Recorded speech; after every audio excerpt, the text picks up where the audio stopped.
Shalom, everyone.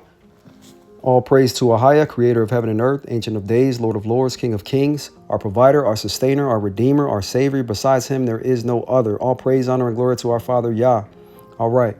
So today I wanted to talk about Purim, what it is, how it came about, and why it isn't in the sacred calendar in Leviticus, right? So Purim is supposed to be like a festive time for the Hebrews. It's the day that we commemorate and celebrate not being annihilated, because that was the plan against our lives. It was written into law by the king himself, King Ahasuerus, on the suggestion of his second in command, Haman, because Haman felt disrespected. Essentially, that's the story in a nutshell. I really highly encourage every single child of Yah to go read the story.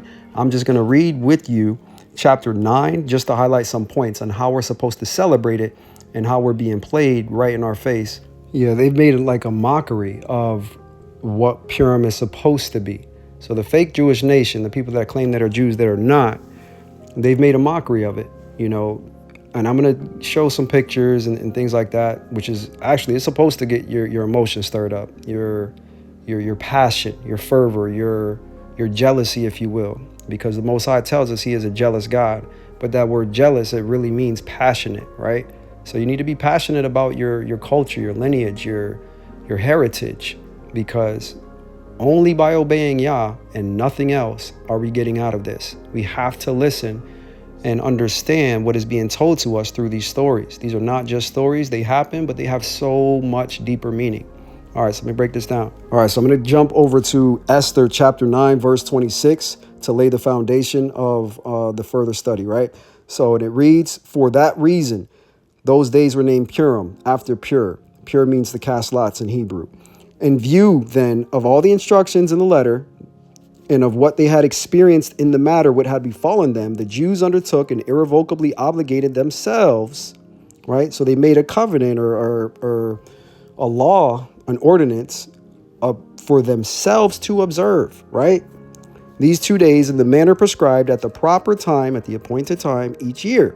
Consequently, these days are recalled and observed in every generation by every family, in every province, in every city. And these days of Purim shall never cease among the Jews, and the memory of them shall never perish among their descendants." So what does that mean? It just means we have to keep these days. We have to recognize these as holidays, right? Even though they're not, a part of the sacred calendar, this is for our benefit. We are no longer under judgment, right? Now we're in the wilderness of the peoples. So what we should be doing in the wilderness is cleaving to Yah. Every one of us that's listening to my voice this day, cleave to Yah, right? And how do we cleave to Yah? By following the examples that's listed in the Tanakh, in the Bible, for our benefit. Because I guarantee you guys, this world's about to get stupid. And you see what's going on in the news, and I'm not going to give them any credit for anything, but I see what's going on, right? So what I'm trying to tell you is, when they try to create fear, but Yah's word says to celebrate these days and be merrymaking and happy, and it's a day of light, a day of joy, a day of happiness, because you're commemorating or you're memorializing our ancestors that escaped utter annihilation and extermination, right? So we need to be recognizing that and just be happy. Be with our people. Be with the people you love. Celebrating with food and good spirits. Worshiping Yah. It's not technically a Shabbat, but just be happy, right? Be grateful. Be grateful. All right. So the way that they celebrate it now is it's crazy. Like, they just kind of invented their own. It's almost like a spring Halloween for the fake Jewish people over there.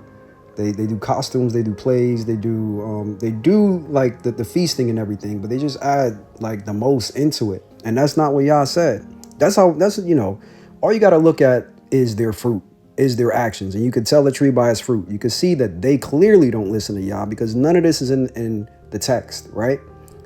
As the message of Purim is about seeing the bigger picture, right? Reading between the lines, picking up every minor detail that's in the text. And all of those things are for us, the children of Yah, for 2025, 2026, right? We can see that the enemy is doing some wild stuff. They want to make it seem like it has nothing to do with us. Everything that's going on in the world has to do with us being released from this captivity right now. Everything that we're looking at, every single thing, I promise you. So why am I even saying that, right? Yah told his children to be happy and merry-make and feast on the 14th and the 15th of Adar, which this year falls on the 14th and 15th, coincidentally, of March, right? So whatever they try to pull, the market crashes tomorrow, somebody famous passes away, a crazy, storm happen, whatever they throw at us, be happy. Ignore that stuff. Yah told us to be happy, right?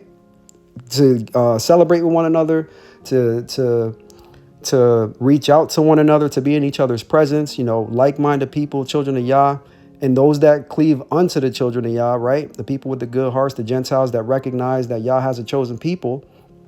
Like I just read to you guys in Esther chapter 9, we need to be doing what Yah says. Ever since the beginning, we can't get it right. We can't just listen and obey and do what Yah says. It's that simple, And for Purim, the reason why I say it so emphatically is because I can see they're planning something. I don't know what it is quite yet, but I know it has to do with inflicting fear and chaos.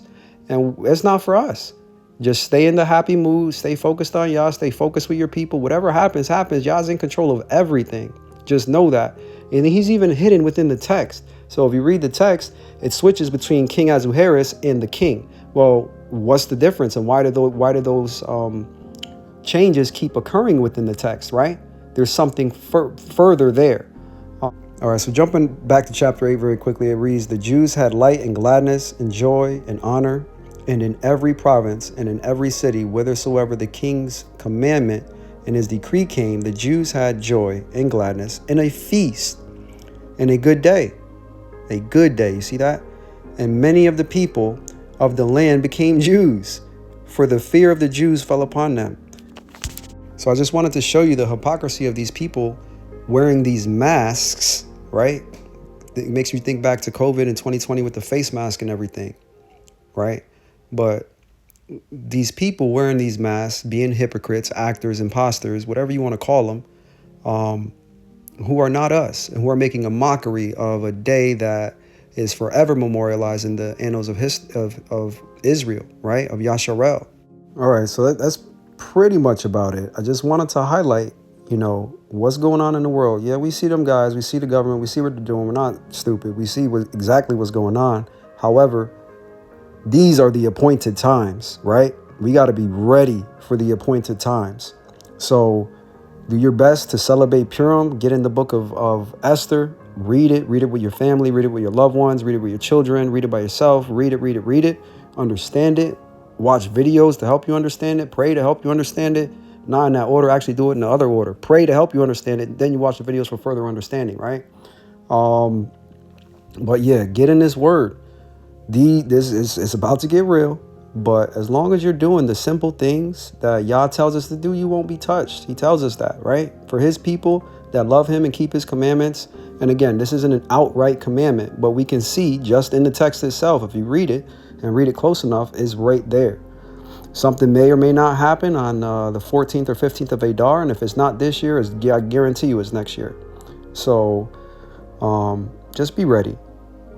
Be with your loved ones, be with your family, feast day, good day, be in good spirits, no matter what they show your eyes, because that's the trick. No matter what they show your eyes on the news, no matter the situation, because I promise you, that's what it's set up for.